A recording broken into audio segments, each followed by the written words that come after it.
So we have two presenters today kind of talking about both sides of the national response to the drug problem as it exists in the communities. One side is about supply and the other side is about demand. And we kind of look at both of these approaches in terms of how we look at interdiction and intervention. First up on the docket today, we're very lucky to have Detective Sergeant Ben Lytle from MPD to talk about MADGE, its history, mission, and overview. Hi. I know I've worked with almost everybody in the room. For those of you that I haven't, my name is Ben Lytle. I'm a sergeant at Medford PD. I've been with Medford PD for 23 years. The last 7 I've spent working as the sergeant supervising the MADGE unit, and then in the recent past, I shifted still under the MADGE umbrella, but supervising the IMET team, the Illegal Marijuana Enforcement Team, that again is under the MADGE umbrella in partnering with the Sheriff's Office. I also, we end up doing a lot of these for various groups. Most of them are law enforcement specific, so sometimes I end up going down rabbit trails on cases that may or may not be of a sensitive nature. If I start to do that, I'll rein myself in. and I also like to point out I'm a 5th generation Ashland native. I grew up in the Rogue Valley. I absolutely love it here. And in the time that I've lived here my entire life, and then during my time as a police officer, I've watched some pretty significant changes. A lot of them having to do with the illegal drug trade in the valley. And so I always like to point that out just because I have a personal investment, and I love the valley for what it is. The sense of community, the diversity that the Rogue Valley offers and that we all enjoy. And so I really am passionate about this particular law enforcement in general, but this particular facet of law enforcement, and it's just something that I get a lot of pride and pleasure out of working in, and trying to make a difference, truthfully. Today I was asked to talk about MADGE and IMET. They're 2 different units, but again, under the same umbrella, and so I'm kind of blending the two.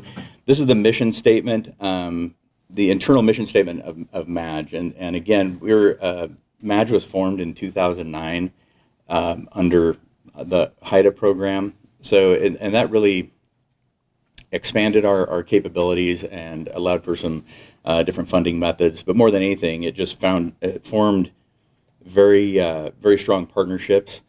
Whereas there had been drug task forces working in the valley for a number of years, this really brought everybody together in the same house and sort of streamlined our ability to respond to some of the local drug threats. MADGE there's a board, and some of the members here. Chief Clausen is the executive officer of the MADGE board, and then a number of people in the room also sit on the advisory committee, and we meet quarterly and review not only the type of work we're doing, make sure that we're being fiscally responsible with the funds that we've been awarded by the HIDA program, and just that we're all kind of working within the program under everybody's expectations. Currently in MADGE, you can see the contributing partners. It's a wide variety in Jackson County. We have had members, contributing agencies come and go depending on staffing, budgets, et cetera. In the past, we've had Central Point, Ashland, BLM was a partner at one point. But these are the long-term and current partners. At the bottom, you'll notice the FBI and Department of Homeland Security investigations, as well as the U.S. Attorney's Office. Those are partnerships that are not only mandated by HIDA, but also offer us the ability to really take our investigations to the next level in terms of reaching far outside of the Rogue Valley and really what our overall mission is, focusing on drug trafficking organizations. It allows us to do that a lot more effectively. I think it's also important to note 6 members combined between MADGE and IMET are task force officers with the Department of Homeland Security Investigations. So they're cross-designated as federal officers. So that allows us to present our own cases to the U.S. Attorney's Office and pursue the federal prosecution route when it's appropriate for the cases that we're working. Just a little bit on HIDA. We're one of 15 Oregon, Idaho, HIDA counties that or areas that are designated as a HIDA team, and really that it opens a lot of doors. HIDA extends across the United States, and it allows me to pick up the phone, and instead of just randomly calling an agency on the East Coast that has something to do with an investigation locally, I can call a HIDA team, and there's sort of an understanding and agreement that we're all going to partner with a lot less red tape or bureaucracy that might otherwise exist, and it just opens the doors. But the breakup is as you see on the screen. Lieutenant Kerry Curtis is Metro Police Lieutenant. He is the overall commander of both units. Underneath those, the MAJ and IMET are separated, and there are lists there to indicate contributing partners. The IMET team, the one that I specifically supervise at the moment, relatively new, and we've seen great success. As a new group, it's hard to kind of carve our niche and see locally. And I think later on I'll show you some numbers that I think show that we've done that, and then explain how that's going. But IMET is a partnership between the Sheriff's Department and Medford PD, specifically to combat the black market marijuana that exists locally. The funding for the IMET team is through this grant, and we just recently, the first grant period was 1 year, and that acknowledged that it would take some time to get a team up and running, that combining the resources, finding the appropriate personnel to do that and get up and running. And then 2 months ago, we resubmitted the grant. We're awarded another 2 years.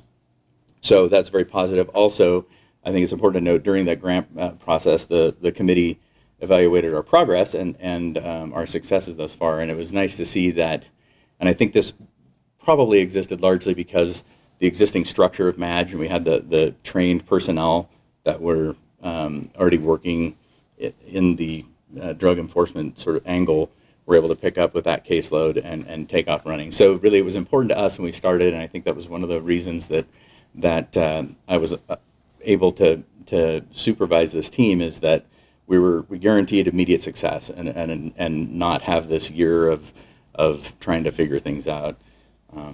That they said go, and we took off running. So the stats is just a comparison on a couple of the categories that we measure our success by.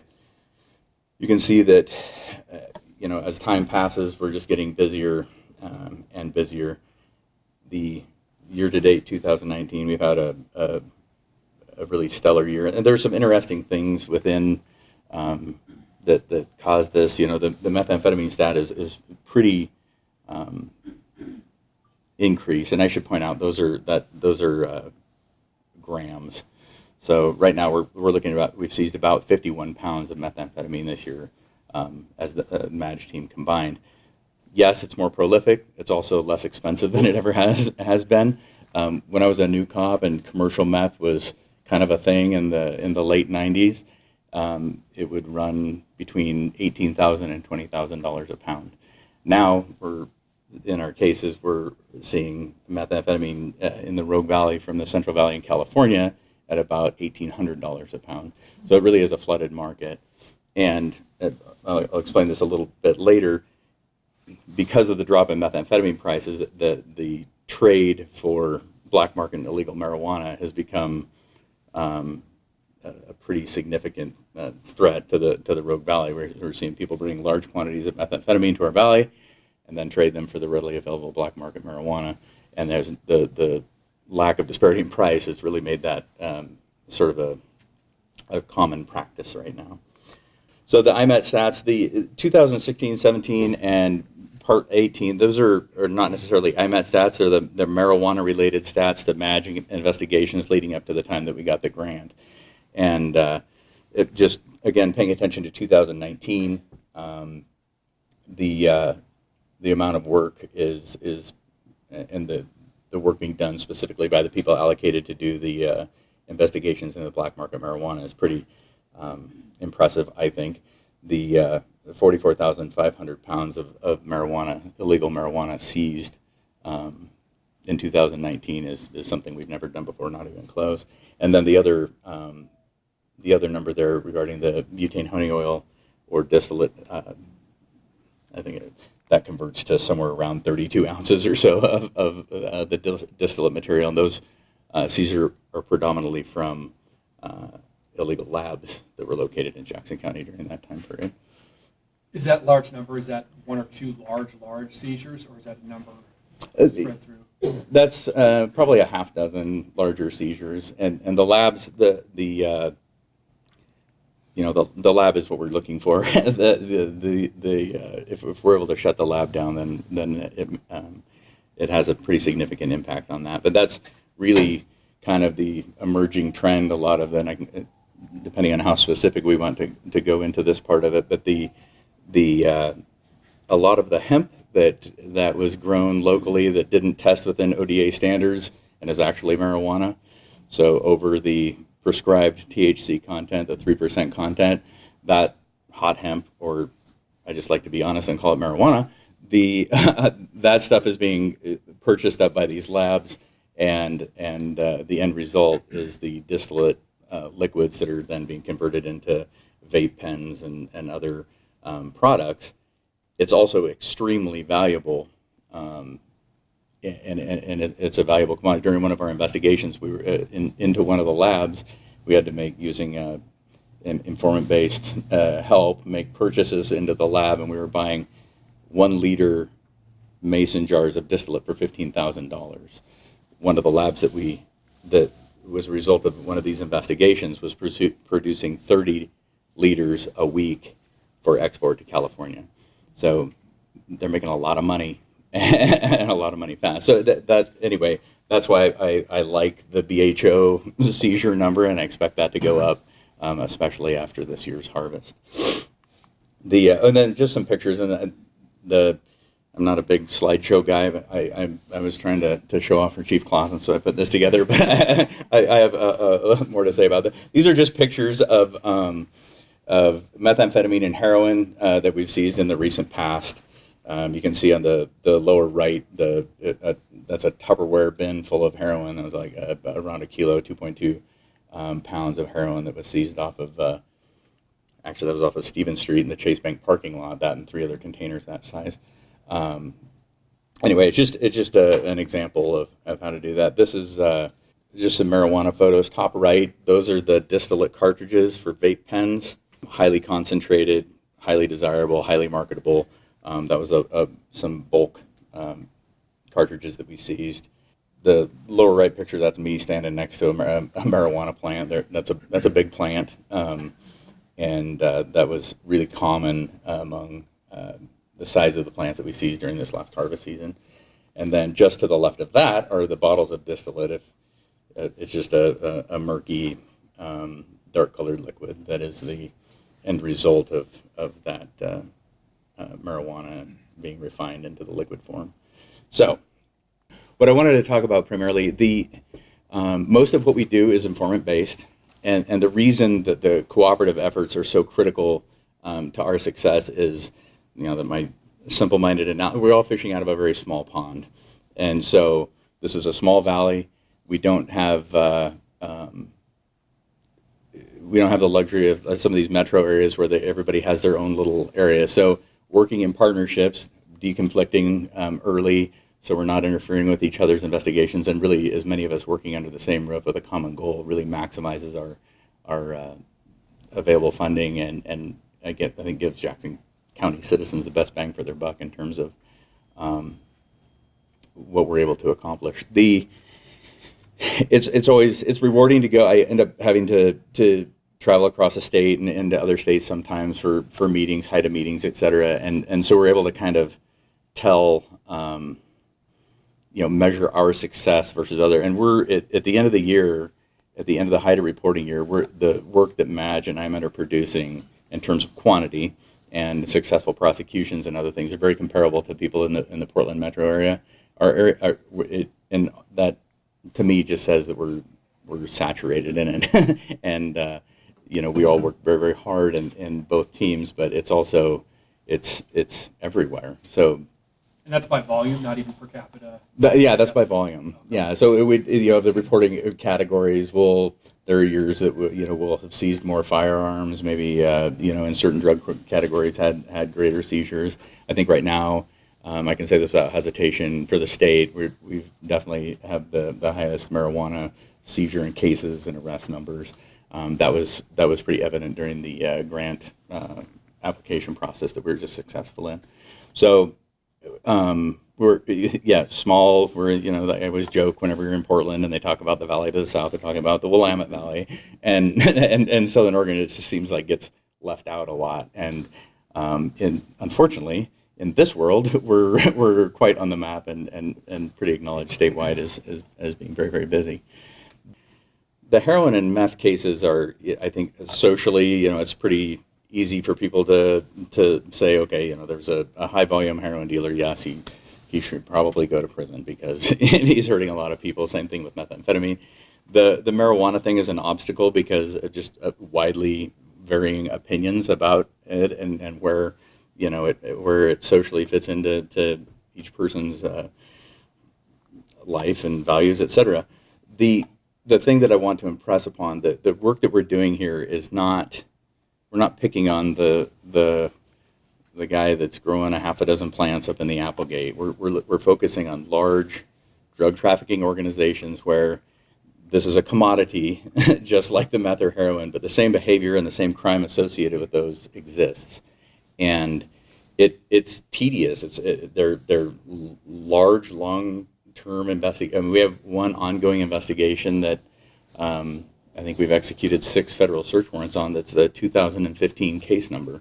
So we're years into this, and under that case, we've been to South Carolina, we've been to Georgia, we've been to Illinois, with massive seizures, and it just keeps snowballing. But the nucleus of that case is in the Rogue Valley, and so in addition to the import and export, part of that, there's massive money laundering and other facets that are just very harmful. And so I try to take the opportunity anytime I can to emphasize the fact that we're focusing on the large scale drug trafficking organizations and take the marijuana out of it and just look at it as a drug trafficking organization, because that's what it is.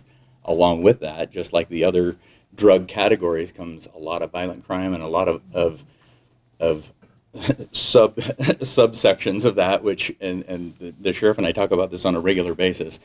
The number of crimes related to marijuana robberies are extremely prolific right now. We've had several violent sex crimes occur in and around marijuana grows as a result of some facet of that business. The transient labor force that comes to the Rogue Valley during harvest time, a lot of those folks are committing a lot of crimes, and little stuff. It doesn't always have to be the gun in your face robbery. It's little quality of life stuff that they're bringing along with them. Some of it is very simple. I mean, during a certain time of the year, you can drive down North Phoenix Road with Centennial Golf Club on the right and 60 illegal parked cars in North Phoenix Road with the track out, and then the inevitable traffic problem caused by that many people and that many cars being placed in an odd spot on the road. So all of those little quality of life things add up. And that's another challenge for Imagine IMET, because we do focus on the large scale, far reaching investigations, and that is our primary focus, both by definition of our agreement with HIDTA, but also just for the long-term effectiveness. The other problem is we have folks in neighborhoods that are just jumping up and down because there's a drug house and all the things in their neighborhood and all the bad things that come with that. And so we split our time by trying to prioritize what can we have an impact on today. Right now, if I leave the station, I drive to this location, how can I resolve a problem for a neighborhood that's in need, and then the balance of fostering these long-term, multi-year, multi-state investigations and being successful at both. So what we're trying to do right now is compile historical information. This is just one of many projects, but compile historical information showing crimes related to marijuana before any sort of legalization and the phases of that legalization to present day, and then ultimately evaluate the effects of those. And I think when that project is done, we're all going to be very, very surprised about the the number and severity of violent crime that has come to our valley as a result of that. And I don't want to sound like I think that marijuana is the root of all evil, because I don't. But I think it's a very significant problem in our valley that we need to address, and we're just starting to, and we're throwing a lot at it right now. But it's it's kind of a moving target at this point as rules change and as legislation changes, and this post-harvest season with the hemp as it was, combined with the illegal marijuana, and how those two worlds collide. We're learning daily about those, and we have a lot of people, cannabis industry folks that we partner with, and that are outraged by a lot of the illegal activity because it's dramatically affecting their pocketbooks. They're playing by the rules, jumping through all the hoops, meeting all of the regulations, and then right across the street they can look and see the people that aren't, and that is a massive financial impact on them. So we're trying to work with people within the cannabis industry, to gain an understanding of what's going on day to day, but then also how can we maximize our efforts to really be focusing on who needs to be focused on. And so it's a pretty small community once you get involved in it. And I've learned a lot. I thought I knew a lot, and then in the last 6 or so months, really becoming involved with those folks and understanding the business part of it is pretty fascinating. So usually I have a lot of people that have questions to ask, and so is there any other piece, Sheriff or Chief, that that you'd like me to touch on? One of the things that I found pretty interesting in the NERMAD advisory meetings is we spend a lot of time talking about sex trafficking. I think you have hit on something that we have not seen before, and it's trafficking of humans for labor.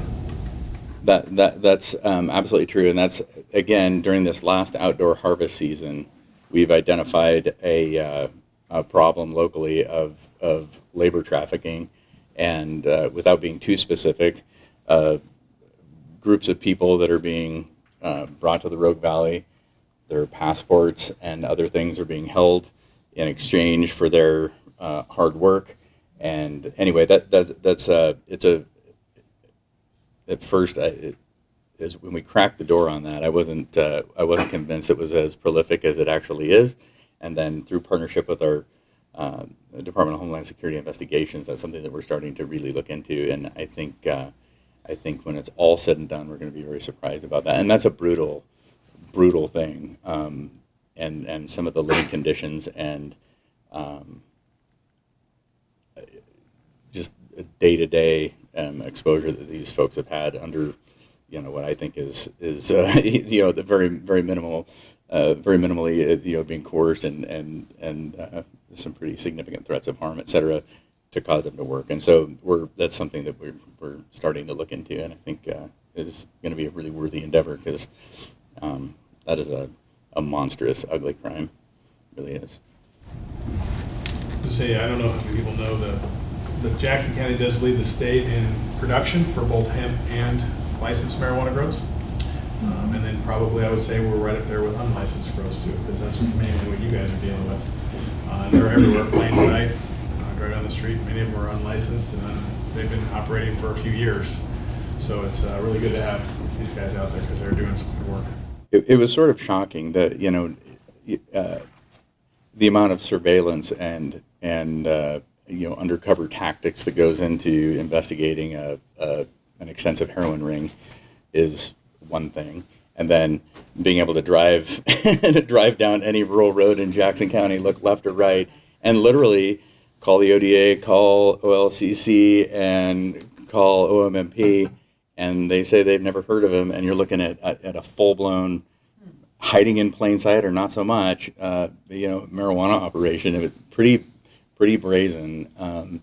A lot of one of the main tactics this year was having an exterior border of hemp plants within the interior of illegal marijuana. ODA has I think come up recently with a really nice thing to curtail that. There's going to be a set hemp growing season that does not coincide with marijuana harvest. So a legal ODA sanctioned hemp grow will have to, put their seeds in the ground by a specific date and remove everything by a specific date, and then the outdoor marijuana harvest season falls after that. So that'll help us a little bit, and kind of that was a nice quick fix after this initial season. I think there's a lot of changes that'll probably come after this particular season, but again, it's all very much a work in progress, and we're just trying to adapt to it as it comes. I have a question. Yes. What's the prosecution look like for these folks? The prosecution, it really is dependent on their criminal history, has a lot to do with it, and the types of crimes they've been previously convicted of. And then again, our partnership and ability to pursue federal prosecution has been really beneficial. A lot of these folks, especially because it's just such a tangled web, having them, proffer as part of their negotiation with the federal prosecution and using that information to sort of untangle the web has, we found that to be very beneficial. So there is an opportunity for people to disclose sort of some methods in terms of consideration. There was one that was in the newspaper 2 weeks ago, a long-term case that we had been working in. The gentleman, I think, received 3 years in prison with some restitution on just on a strictly marijuana case. Again, large-scale, multi-state, multi-million-dollar money laundering type of operation. So, I can't give you a super specific number. I'm just curious because it sounds like there's a lot of arrests going on. There's a lot of good work going on in that regard, but where's it leading to ultimately? Not that you don't need to do it or you shouldn't be doing it, but where's it leading ultimately in terms of stemming? Right. Well, I think people frequently ask the question, do you're not going to solve the problem, and I don't think that I am, but honestly, I think making people a little nervous helps. I think having people consider going through the motions that are and just having that little bit, do I plant now or should I wait 3 months until I have received my OLCC, certification or what have you. There is an educational piece to it. There are times where we have run into people who legitimately were out of compliance, and we allow them time to fix it. If it's, again, not part of a larger organization type of thing. The other, there was a point I was going to make on that. If it comes back to me, I'll Well, for me, bring it up. if figures that would come out to child abuse, Mhm.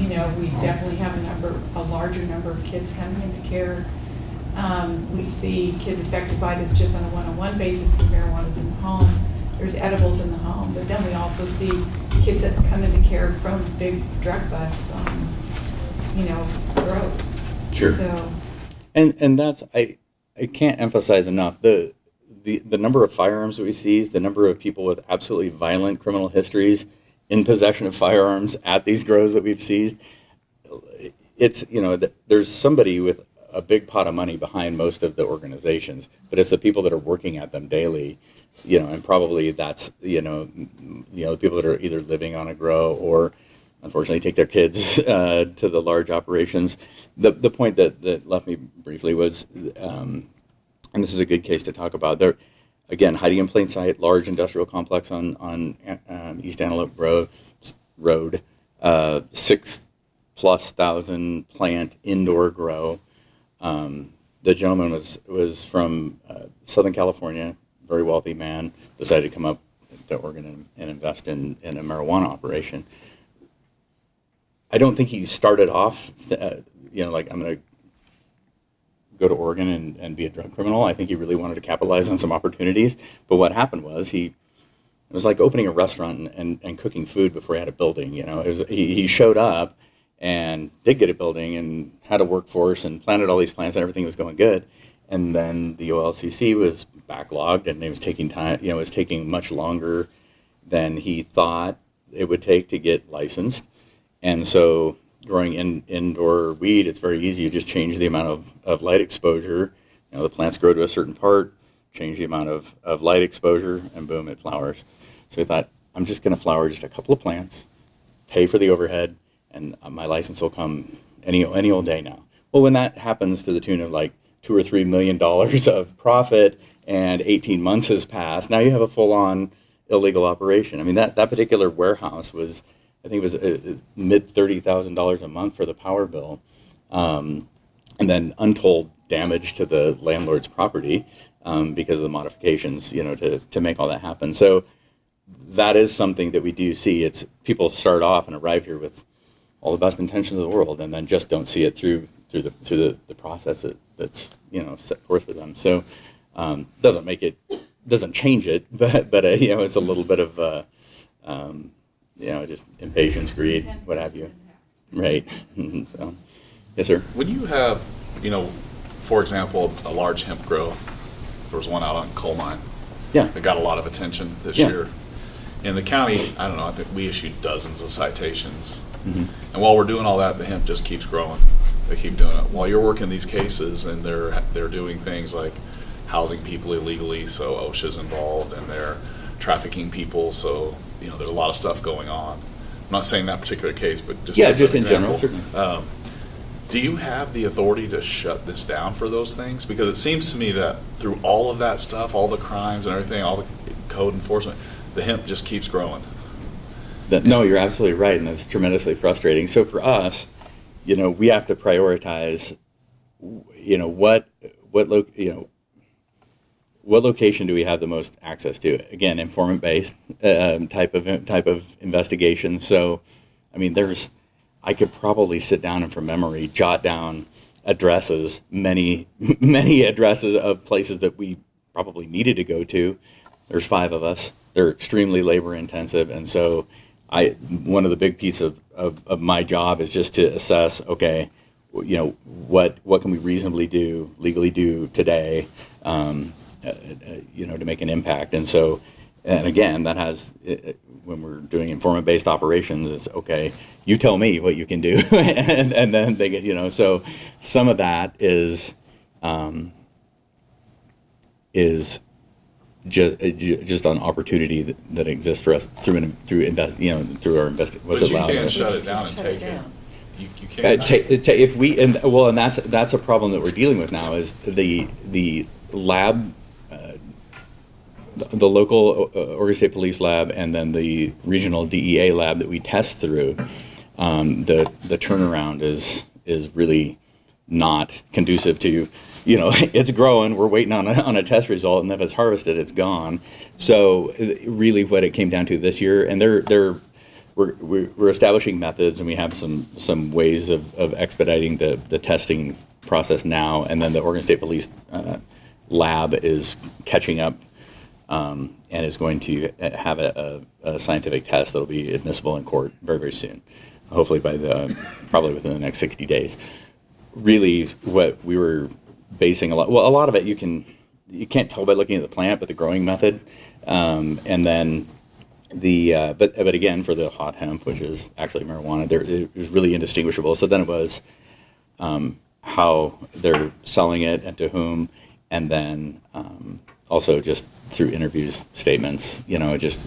But when you get all of that stuff, I guess, or enough, I mean, there's some threshold then where you can actually shut down a grow. You can go take the plants, shut it down, fence it off, lock it up, whatever. Yeah. So once we've established that there's probable cause to apply for and receive a search warrant, and we go there and we determine it's marijuana, then we photograph it, do all of our evidence things, and then either destroy it in place or take it to the dump. So what if it's a legal hemp grow, but they have all of these illegal activities going on around, you know, fellas? Oh, I see. I see. Yeah. So then or you know, trafficking workers or housing 100 people out in a tent inside a house that's not legal to do. Right. I mean, are you able to shut down grows because of those types of things, or are you just citing people for those? That at this point, it's been pretty much a code enforcement effort, or member police officers or sheriff's deputies responding to neighborhood complaints, and they're just dealing with whatever's there right now, kind of a thing. And it's not. I mean, that's Band-Aid stuff. That's not a long-term fix, So that is tremendously frustrating. Yeah, I hope that It answers. was so saturated for so long that there was really little, the risk versus reward was pretty good as far as, there was, a lot of the industry banked on no one coming around to do any enforcement.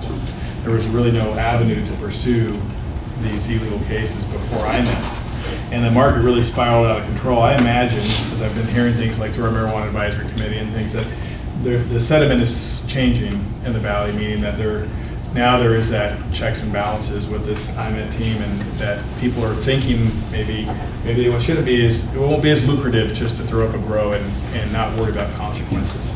So I think maybe next year hopefully we'll see a reduction in illegal grows, is my hope. And I think that will be a possibility with the work the team's doing this year.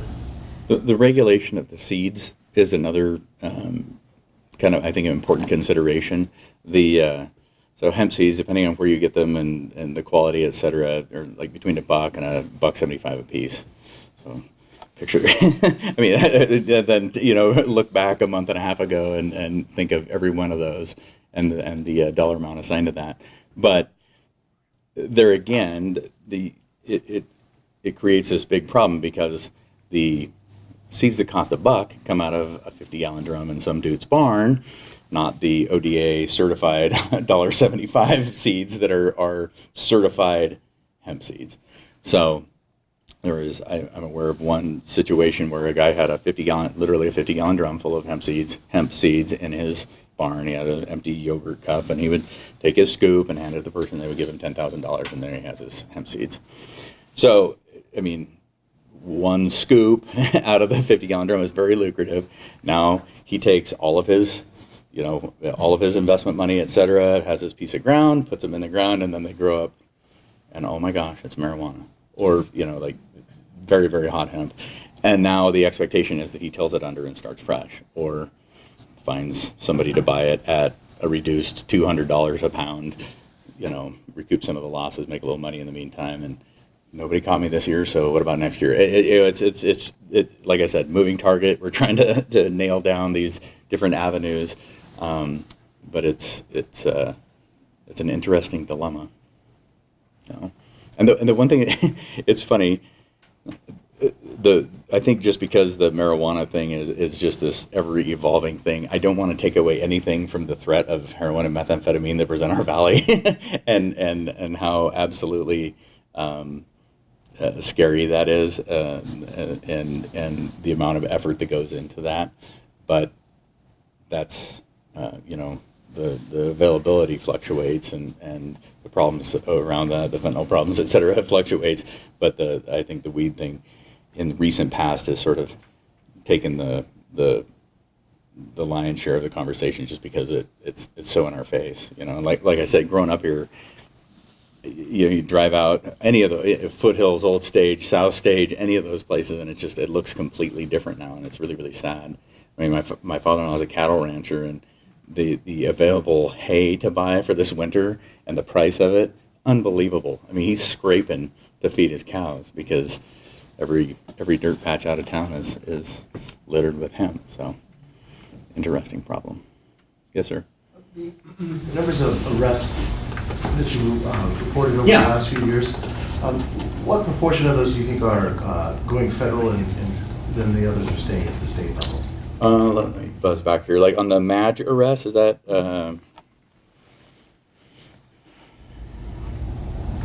10%? 10% federal? Mhm. Okay. Yeah. Yes, sir. When the cases are actually prosecuted and go to trial, I see in circuit court that it's very hard to get a conviction. Mhm. I mean, you almost have to have it on video, the whole thing. Right. And I've seen a lot of people do like Measure 11 crimes and just walk. because people do not want to convict on this stuff, or that's the perception I get. No, and I agree with you, and that's why anytime I have an opportunity, I try and discuss the ripple effect, everything from neighborhood blight to armed robbery and homicide, and everything in between can be tied to, many of those crimes can be tied back to this. I don't want to say this industry because that's wrong, but the black market, large scale drug trafficking organizations that exist in our valley. And so I absolutely agree, and it's hard for people to relate to because because they have an uncle that lives out in Sam's Valley and has half a dozen plants, and he's a super nice guy, and I can't imagine how it goes from that model to the model that I just described of the violent crime piece of it. I just think people have a hard time putting that together. And Judge, do you think it's, as you described, you could plant hemp and have hot hemp group its marijuana? Is it a matter of intent, or is it a matter of societal norms? Like, I don't know. I mean, like the one that I'm thinking of, it's like she was selling illegal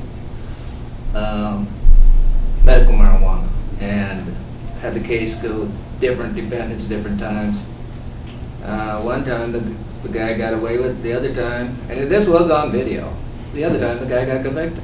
Yeah, but I mean, it was grainy video. You had to kind of figure out that was a gun that the guy was pointing, that kind of stuff. I kind of think it's like, I don't care too much for him, I don't care too much for him, so not guilty. Well, being someone who's in a position who often gets told we're not doing enough about everything that we're responsible to do. Right. Like we don't take care of the roads good enough, or we don't have enough flights out of here, we don't have enough mental health treatment, or whatever. Right. Pick what we don't do enough of. I know this problem's overwhelming, and I'm really impressed to see all the progress that you have made on it.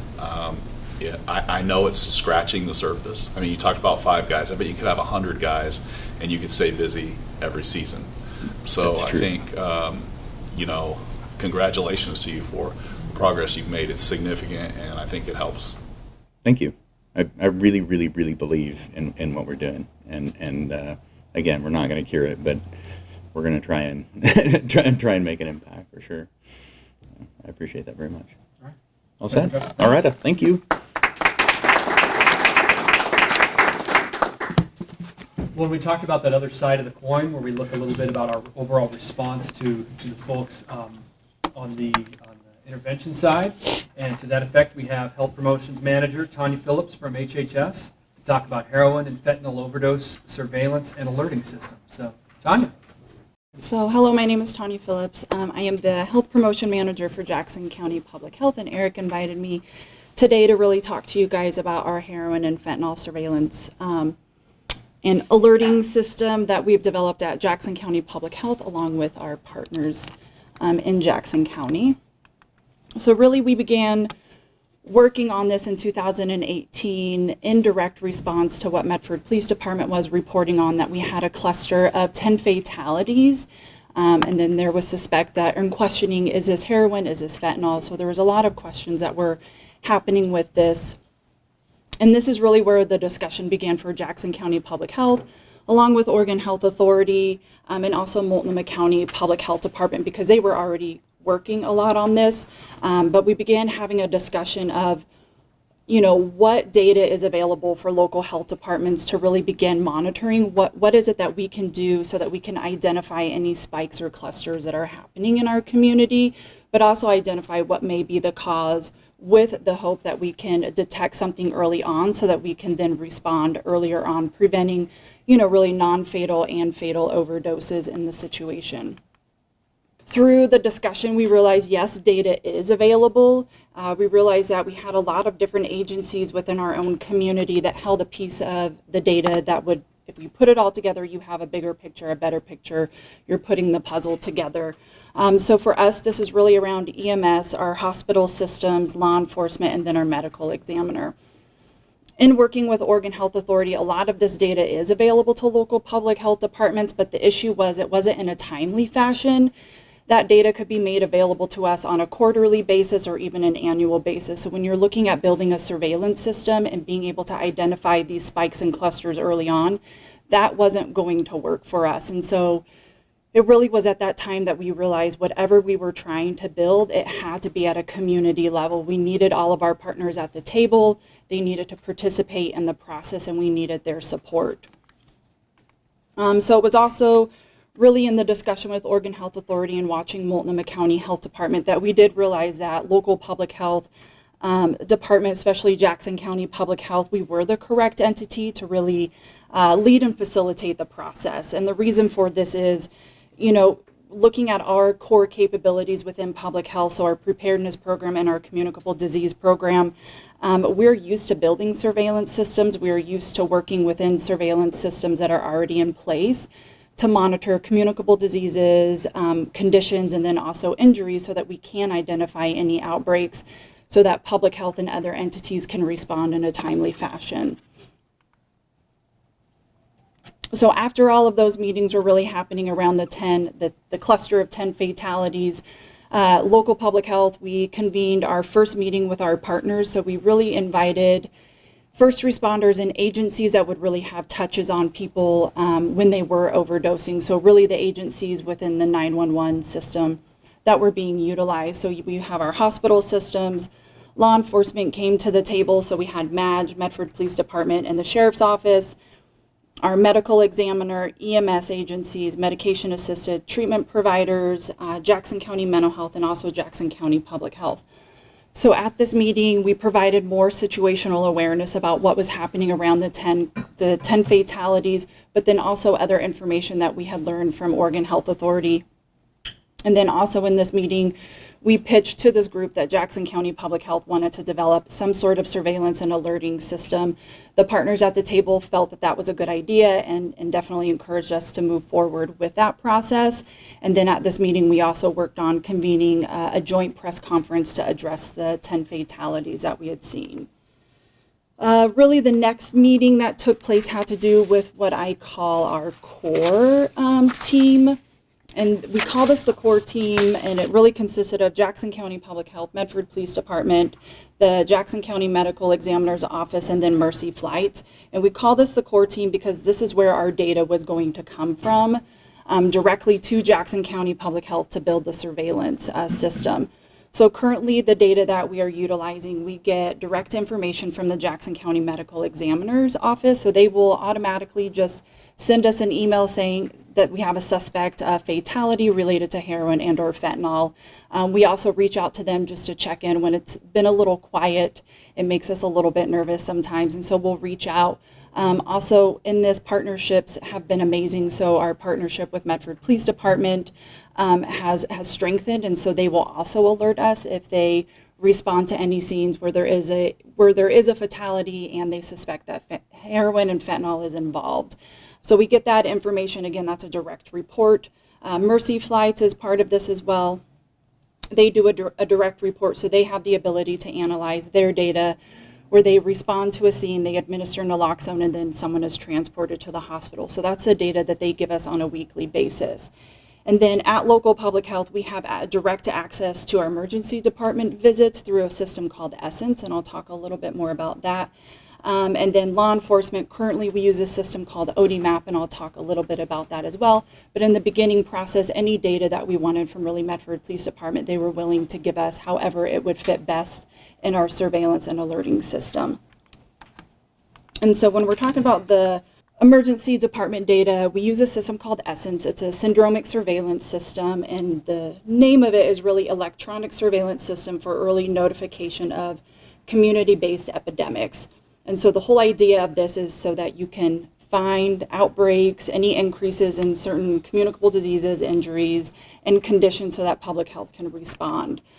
So for this, we have developed queries. I'll give Multnomah County credit. They have already done this for us. But we developed the queries really based off diagnostic codes and then also triage notes within the system.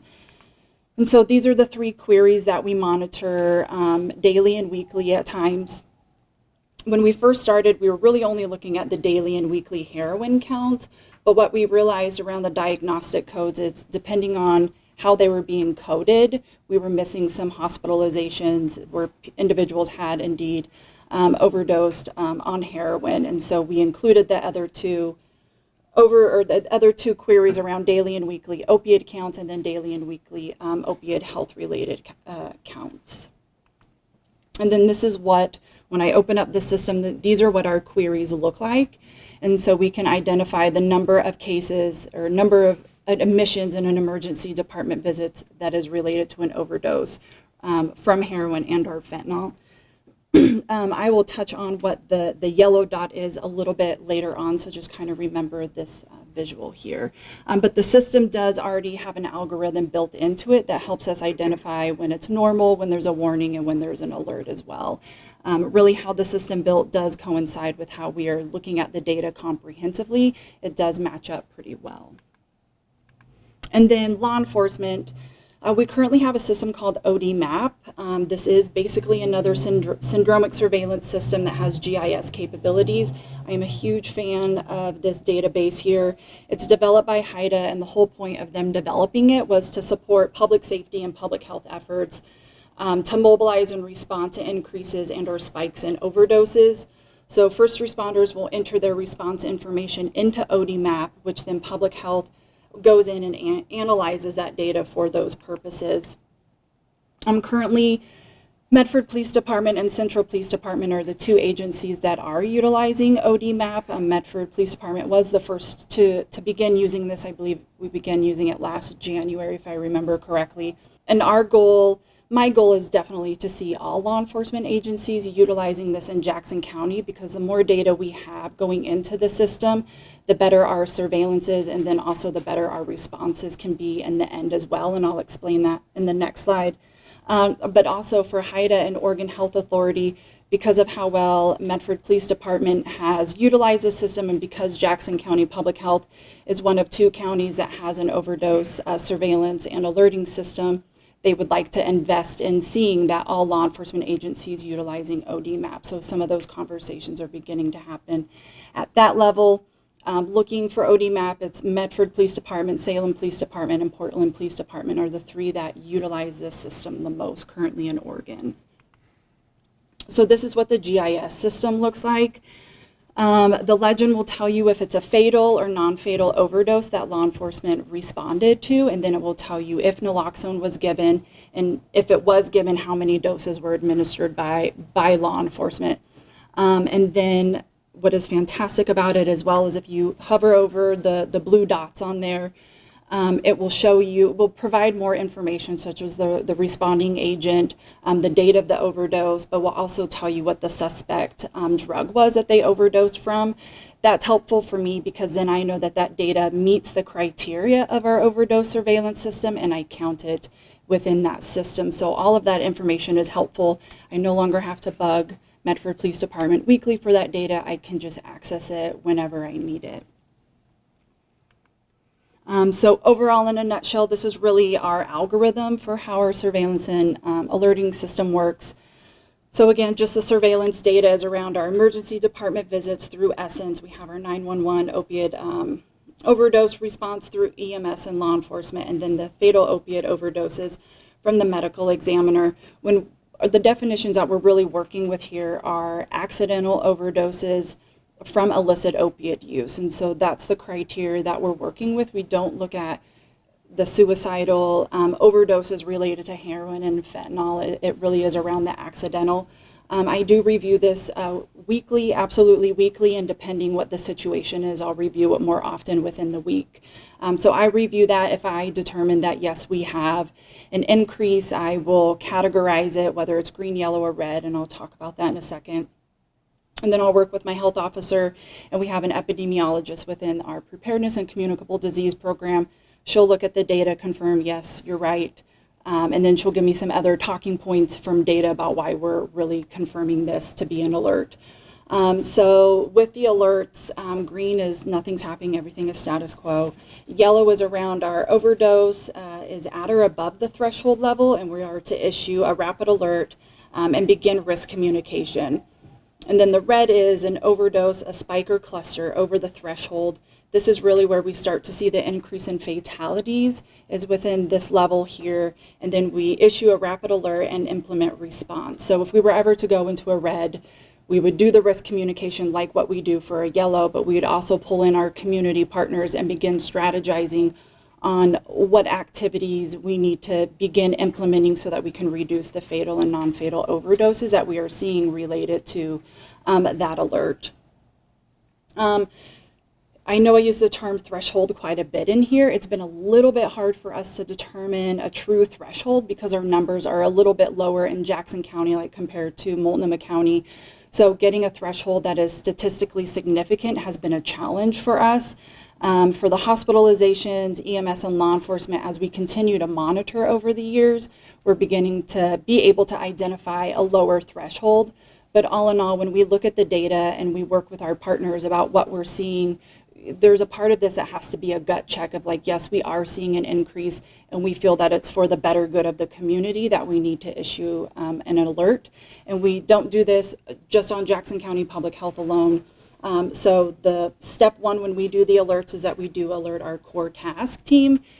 Again, because they've entrusted us with their data, and that was part of our role of taking all that data, having a comprehensive picture about what is going on and then sharing it out. So we'll share with our partners what their data is telling us and what alert that we are recommending, and then they will say, yes, we agree with you, and give us some supplemental data about, we are definitely seeing something is happening. And then from that point, we'll just start develop the communication at Public Health. So we do develop the flash report, which goes out to our community partners and stakeholders. We'll develop a press release. Sometimes it's in a joint press release with Medford Police Department and then EMS. Sometimes it's just Jackson County Public Health, but then we'll also develop talking points. So that's something that we've learned early on of, even if just Public Health issues a press release, media really like to go to Medford Police Department and the Sheriff's Office. So having those talking points have been really important. So we provide that to all of our agencies, and we also provide that information to our hospital PIOs, just because we are utilizing their data, even though we have access to it already. We are aware that the media could also come to them, and we want to really make sure that when we're talking about the overdoses, that we all have a unified voice, no matter who the media goes to, that we all have the same message. Step two is alerting our partners, and so again, this is all law enforcement agencies, our hospital systems, EMS providers, FQHCs, treatment providers, Jackson County Public Health, and mental health. We do alert our California partners, so that's been the benefit of partnering with MADGE, is that we've learned about our drug trade. And so since our drugs typically come from Northern California, alerting our Northern California partners was an important step in this process. We'll alert neighboring counties, Oregon Health Authority and Multnomah County, even though it doesn't necessarily affect them because they've been such a partner with us in guiding some of the work that we do. It's a courtesy that we give them a heads up about what's happening in our community. So again, I provide this information through the flash report. So all of these agencies are getting this information. So the goal is to equip them so that they're able to talk to people, whether it's patients, family, friends that have a substance use disorder. So we provide the situational awareness. We'll encourage providers to talk about naloxone, how to access naloxone, which is important when you're looking at the heroin and fentanyl overdoses. We also provide information on the Good Samaritan law. So that was early on. All of the partners at the table really promoted the Good Samaritan law. And the reason for this is, yes, someone can use naloxone on someone, but there's the risk that they'll go back into the overdose. And then there's other health consequences. But what we know is once they enter the 911 system, there's more touches that these individuals have from law enforcement, EMS, and the hospital. So there's a greater chance that someone is talking to them about medication-assisted treatment or drug treatment. And that is our goal in the end, is that these individuals have access to care and that we're getting them into treatment. And then we'll provide information on accessing medication-assisted treatment and drug treatment, and we'll also provide harm reduction messaging as well. And this is what the flash report looks like. So we do send it out to community partners and stakeholders, and it's also posted on the Health and Human Services website. The next step is notifying the public and at-risk population. So we do this directly through Syringe Exchange program. So we provide this information. We'll also make sure that naloxone is more available during alerts so that people have access to that who are getting services from Syringe Exchange. And we also do provide fentanyl test strips at Syringe Exchange as well. We'll issue the press release. If we need to, we will do a press conference. And then we post the alert to the website and then also through social media. And then again, just highlight, if we issued a red, we would be pulling partners together to strategize other activities that we needed to do to reduce the fatalities and non-fatal overdoses. So part of this as well, like the next step in the process, as I mentioned before, these entities trusted us with their data. And so that was our goal, is to make sure that we always had a comprehensive view of what was happening in our community around heroin and fentanyl. So right now we produce monthly reports that go to that core team, and we're working on producing a quarterly report that will go out to a wider audience. But the data in that is emergency department visits for heroin overdoses, the EMS naloxone administration, law enforcement response and naloxone administration, the number of alerts issued or in place, and the number of opiate fatal overdoses, and we do that year to date. And then the other part of this too is around, we had to create case definitions for the fatalities. And again, we did this with the core team as well, getting their permission to move forward with these efforts. In the very beginning, so to go back, so the definitions that we have meet our communicable disease standards. So we have a presumptive case, or a suspect case, presumptive case, and a confirmed case. When we had the cluster of 10, a lot of the conversations that were happening and questioning, is this fentanyl, is this fentanyl, is this fentanyl? But the lab, to get toxicology reports back, we were looking at 18 weeks or more. So when you're looking at a surveillance system and a response, we don't have 18 weeks to wait for, to find out if this is fentanyl or not. So we really developed the suspect case definition that would help us in a surveillance, but also help us in a response. And then the presumptive and confirmed cases really came out to how we communicate data. Media was a little bit confused on what we consider a suspect case and when our numbers would fluctuate, because once cases were closed out due to a toxicology report, sometimes it showed, yes, it was heroin and fentanyl, or other times it wasn't. So basically for us, a suspect case is any fatality that is reported to Jackson County Public Health by either the Jackson County Medical Examiner's Office, law enforcement agencies, or other data sources as a possible accidental illicit opiate overdose based on the descendant's history and or evidence from the scene without a confirmed toxicology report. So that's the definition that we're working with. And then we have a definition for presumptive and confirmed case for heroin and fentanyl as well. And so this is what the report looks like. The screen is really small, so if you don't mind, Eric. This is the October report that went out to our core team. So you guys can take a look at that. Please let me know if you have any questions. So lessons learned, this has to, at a local level with our lower numbers, this process has to be flexible. So as I mentioned, not having some difficulties developing a threshold, being able to look at data comprehensively, working with our partners and making a determination that issuing alert is for the greater good of our community, and having the flexibility to really do that. We're still fine-tuning the process, so we continue to have lessons learned.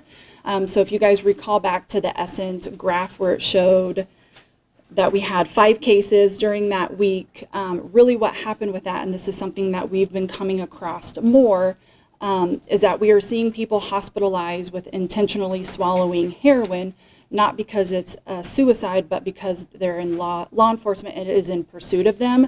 So they're swallowing it so that they're not in possession. So yes, that meets our definition for being in essence, but it doesn't meet our definition for triggering an alert. And so those are things that we're still fine tuning through the process, and that we're just learning these lessons along the way. The other part, when we first started our green, yellow, and red, I had no intentions of yellow only being non-fatal, but as that's what we were dealing with first before we saw the fatal, that's kind of how the system is working. So again, being able to be flexible, but also, understanding we're still fine-tuning the process. Another thing to mention, Jackson County Public Health, we do not receive any extra funds to do this work. We felt that it was very important, and we felt that we were the right entity to take the lead. I found a way to tie it into our preparedness grant, and Oregon Health Authority said that that was fine. So again, we don't have dedicated staff to this. It's myself, our epidemiology, and Dr. Jim Shames that are really making this work from local public health. And then I can't emphasize enough the partnerships with Medford Police Department, the Sheriff's Department, our medical examiner and EMS, because without them at the table, none of this would have happened. For them to come to the table, actively always be engaged, respond to emails, be on joint press releases, and trust us with their data. This is raw data that they're giving to us. We didn't have a data agreement when we did this, but they still felt that it was worth it. And so I really do thank them so much. As I've gone around the state and even was on the East Coast talking about this, people were amazed at the partnerships and how often all of these partners came to the table, because I constantly heard about the struggles that they can't get law enforcement. The medical examiner's office doesn't respond to them. So I am really grateful for our community and their partnership.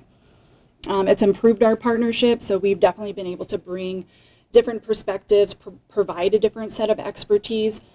So in talking with Lieutenant Boudreau, often the Sheriff's Office and Medford Police Department, the media tags them as subject matter experts on everything, and that's often not the case. And so they have thanked us for coming to the table, because now they've been able to refer harm reduction or any of this data to public health, but we've also been able to equip them that if they want to answer those questions, they definitely can. It's improved communication, as I think I've demonstrated already, among partners, but also law enforcement. So all law enforcement agencies to be able to get this information. I know Central Police Department has talked with HIDA about the reporting that we've done, and HIDA has really tooted our horn, I hate saying that term, but about our communication and our process all the way through. And then it's improved our understanding of the problem and what may be the cause. So I think the last understanding is when there was a seizure of counterfeit pills. Prior to that, we had one of our longest alerts, and so it really was being able to then talk to syringe exchange clients and getting more that, like, yeah, okay, I think that was a contributor to what we were seeing. And then I will leave it here. This is just a quote from Lieutenant Boudreau talking about our process and what we've been able to accomplish for public health, and then also our partners at the table.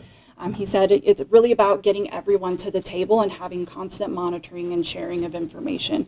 And he thanked us really for taking the lead on this work. So, questions?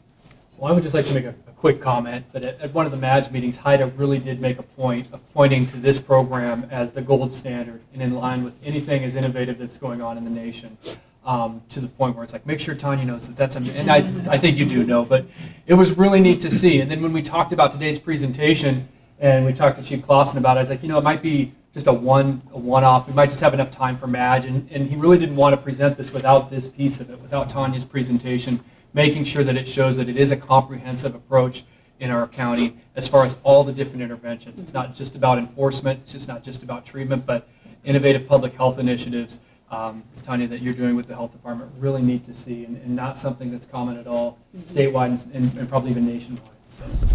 It works because of the partnership and the exchange of information. And we love the data, we love the alerts, but also we get a lot of naloxone. So for our officers that we can take out into the streets. So I appreciate that as well. And that is truly saving lives.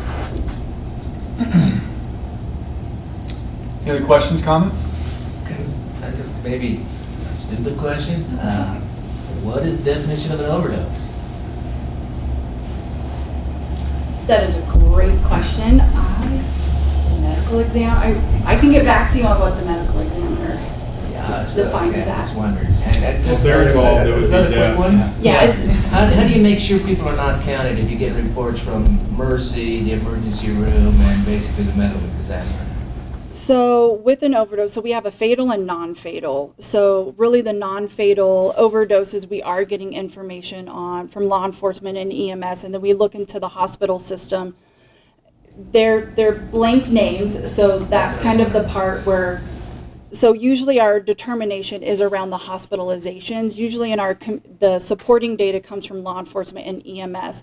But what we inform the public of is that we've had an increase in hospitalization. So I typically don't tell the community that EMS is making more giving out more naloxone. The other issue with EMS is sometimes they'll give naloxone and it's not necessarily related to heroin and fentanyl. So that's kind of the gap in the situation, which is why I really look to Essence for the non-fatal overdoses. And like what the sheriff said, for the fatalities, the overdose, there's a death. And we confirm that once a toxicology has reported, and Dr. Olson confirms that it is an overdose related to heroin or fentanyl, and the ME's office gives us that information continuously. So we do get their raw data to look at the notes. They've been kind enough, even if we want to go look at the chart notes, to help categorize. And Jim, I don't know if you want to add. I think it's a great question. In terms of opioids, they're a very specific drug that have very specific actions, and we have a drug that can reverse it. So if one were to give naloxone and the individual improved, we can be pretty certain that's an overdose. There's a lot of drug combining that happens. The other thing that you touched on is that there are protocols. Somebody's down and you don't know why. You're going to think, is this diabetes? Is this a heart attack? Is this an overdose? And so naloxone can certainly be given as they're trying to figure out how to resuscitate that person, but it doesn't mean that it was an overdose. Good question. Well, Tanya, thank you so much for taking time today. Folks, I think that wraps up 2019 for LIPSIC, and we'll get you all back on schedule for next year. Thanks for coming today.